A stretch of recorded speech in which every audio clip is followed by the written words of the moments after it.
श्रीमान, मैं वादी पक्ष से कुछ बोलना चाहती हूँ। महोदय, वादी सागर निम्नलिखित वाद पक्ष पेश करते हैं। यह कि गजानन वादी क्रमांक 1 एवं बाबूलाल वादी क्रमांक 2 के अभिवचन है कि वे तथा प्रतिवादी क्रमांक 1 गोवर्धन सगे भाई हैं एवं संयुक्त हिंदी परिवार के सदस्य हैं। उनके पिता ज्ञासी राम की मृत्यु के बाद प्रतिवादी क्रमांक 1 गोवर्धन परिवार का कृषि कार्य देखता था। यह है कि पिता ज्ञासी राम की मृत्यु के बाद विवादित संपादित जो कि भूमि सर्वे नवंबर 14 एकड़ा 15 स्थित ग्राम रहती तहसील सागर में स्थित है तथा इटवारा ज्ञासी राम के तीनों पुत्रों में हुआ। यह कि विवादित संपत्ति प्रतिवादी क्रमांक 1 के नाम पर थी तथापि संपूर्ण वादग्रस्त संपत्ति वादीगढ़ द्वारा प्रतिवादित की जाती है। वादग्रस्त संपत्ति वर्ष 1969 में पंचों की समक्ष वादीगढ़ एवं प्रतिवादी क्रमांक 1 की मध्य मौखिक रूप में वादी गई है और बाद में वर्ष 1970 में वादीगढ़ एवं प्रतिवादी क्रमांक 1 के मध्य बंटवारों की अभिन्न स्वीकृति का दस्तावेज लिखा गया है।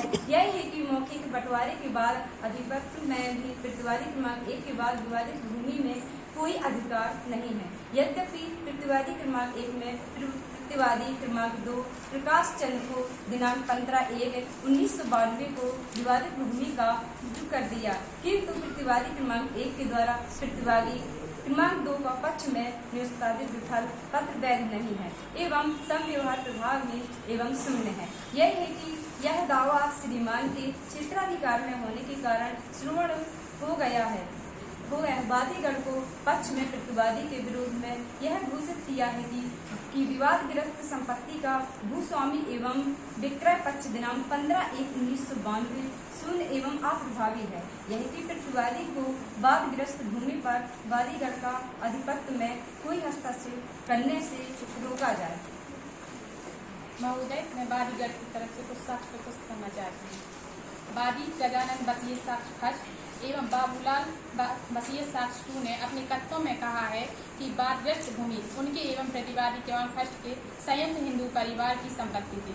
वर्ष 1969 में पिता की मृत्यु के पश्चात विवादित भूमि का बंटवारा हो गया एवं वादीगढ़ के हिस्से में आई।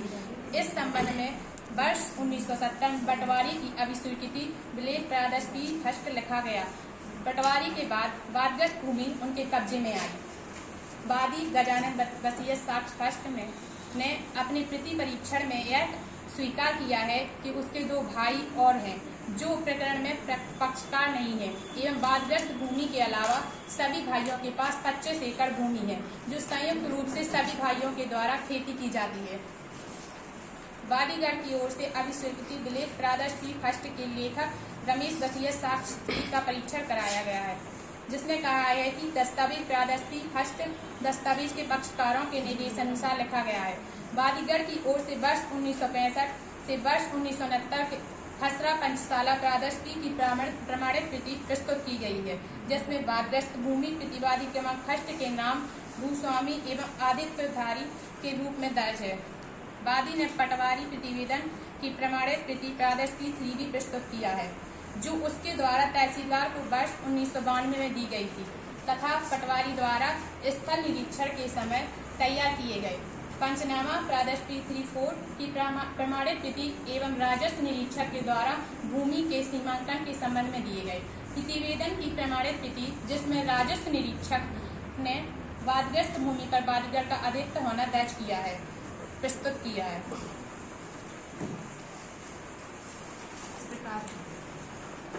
वादीगढ़ के विद्वान अभिभाषक के तर्क यह है कि वादीगढ़ के कथनों एवं प्रतिवादी क्रमांक 1 की स्वीकृति से यह प्रमाणित है कि वादग्रस्त भूमि संयुक्त हिंदू परिवार की संपत्ति थी और विभाजन वादग्रस्त भूमि के सभी वादीगढ़ों के हिस्से में आई थी। यह तथ्य बंटवारे की अभिस्वीकृति के दस्तावेज प्रदर्शन जो कि वादीगढ़ के कथनों और लेखक और प्रदर्श व संख्या क्रमांक 3 के कथन से प्रमाणित है। इसी प्रकार वादग्रस्त भूमि पर वादीगढ़ का अधिपत्य मौखिक दस्तावेजी साक्ष्य से प्रमाणित है। फलतः वादीगढ़ वाद पत्र में वर्णित संपत्ति पाने के अधिकारी है। माननीय महोदय, मैं आपसे अपना बचाव पक्ष रखने की अनुमति चाहती हूँ। महोदय, प्रतिवादी सादर निम्नलिखित आधारों पर प्रतिवाद पत्र पेश करता है। यह कि वाद पत्र की कणिका 1 में लिखित स्वीकार है, अतः जवाब की आवश्यकता नहीं है। दूसरा यह कि कणिका 2 एवं 3, 4 लिखित बात पूर्ण रूप से अस्वीकार है। तीसरा यह कि कणिका 5 में विदित होने के कारण जवाब देने की आवश्यकता नहीं है। विशेष कथन इस प्रकार है। प्रतिवादी क्रमांक 1 गोवर्धन निम्नलिखित कथन प्रस्तुत करने से पूर्व ही मर गया। उसके विधिक प्रतिनिधिगण अभिलेख पत्र लिए गए एवं और उनकी ओर से लिखित कथन प्रस्तुत किए गए हैं। पांचवा है कि वादीगण के संपूर्ण अभिवचनों को स्वीकार करते हुए वादीगण द्वारा वाद पत्र के में वर्णित सहायता एवं उनके पक्ष में पारित किए जाने की प्रार्थना है। यह कि प्रतिवादी क्रमांक 2 चंद्र प्रकाश में वाद पत्र में किए गए अभिवचनों को अस्वीकार किया है एवं अभिकथित किया है कि वादग्रस्त भूमि की वादीगण एवं प्रतिवादीगण क्रमांक 1 के संयुक्त हिंदू परिवार की संपत्ति नहीं है एवं दस्तावेजों में प्रतिवादी गोवर्धन वादग्रस्त भूमि के भूमि स्वामी के रूप में दर्ज था एवं आधिपत्य में था एवं प्रतिवादी क्रमांक 2 में पूर्ण प्रतिफल अदा कर प्रतिवादी क्रमांक 1 से उक्त संपत्ति क्रय की है एवं दिनांक 15/1/1992 को उसके हित में विक्रय पक्ष निष्पादन के पश्चात वादग्रस्त भूमि के अधिपत्य में है। सातवां यह कि प्रतिवादी क्रमांक 1 गोवर्धन ने अपने जीवन काल में उक्त विक्रय पत्र की वैधानिकता की चुनौती नहीं दी है। वादीगण का वादग्रस्त भूमि में कोई स्वतंत्र अधिकार नहीं है और विक्रय पत्र के निष्पादन के पश्चात प्रतिवादी स्वामी के रूप में आधिपत्य है। श्रीमान महोदय, मैं प्रतिवादी के पक्ष पर साक्ष्य प्रस्तुत करना चाहती हूँ। प्रतिवादी क्रमांक 1 की ओर से कोई साक्ष्य प्रस्तुत नहीं किया गया है। प्रतिवादी क्रमांक 2 प्रकाशवत प्रदर्श संहिता 1 का कथन है कि वादग्रस्त भूमि का प्रतिवाद क्रमांक 1 स्वामी था, वह उसके अधिपत्य में था तथा राजस्व कागजातों में प्रतिवादी क्रमांक 1 के नाम से दर्ज था, इसलिए उसने उस प्रतिफल अदा का क्रय किया एवं उसके बाद उसने विवादित भूमि का अधिपत्य उसे दिया था। तभी से वह जब्त उक्त भूमि का स्वामी के रूप में अधिपत्यधारी है। यह भी कहा है कि प्रतिवादी क्रमांक 1 ने अपने जीवन काल में कभी भी विक्रय पत्र की वैधनिकता एवं वादग्रस्त भूमि पर प्रतिवादी क्रमांक 2 के स्वायत्त एवं अधिपत्य के बारे में कोई आपत्ति नहीं की है। यह भी कहा है कि राजस्व प्राधिकारियों के समक्ष नामांतरण की कार्यवाही के समय भी वादीगण एवं प्रतिवादीगण की ओर से कोई आपत्ति नहीं की गई है। मैं प्रतिवादी के पक्ष से कुछ तर्क प्रस्तुत करने की आज्ञा चाहती हूँ।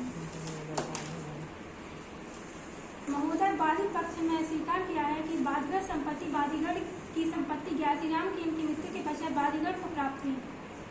इन्होंने स्वीकार किया है कि इनके 2 भाई और हैं।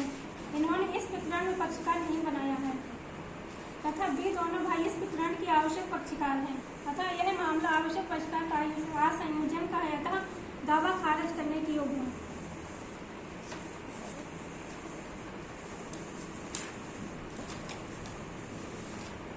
के विद्वान अभिभावक का तर्क है कि वादीगण यह साबित करने में असफल रहे हैं कि वादग्रस्त भूमि वादीगण एवं प्रतिवादी क्रमांक 1 के संयुक्त हिंदू परिवार की यह संपत्ति कैसे प्राप्त हुई थी तथा वादीगण का यह भी दावा नहीं है कि पूर्व में यह भूमि उनके पिता के पूर्व में ज्ञासीराम के स्वामित्व की थी।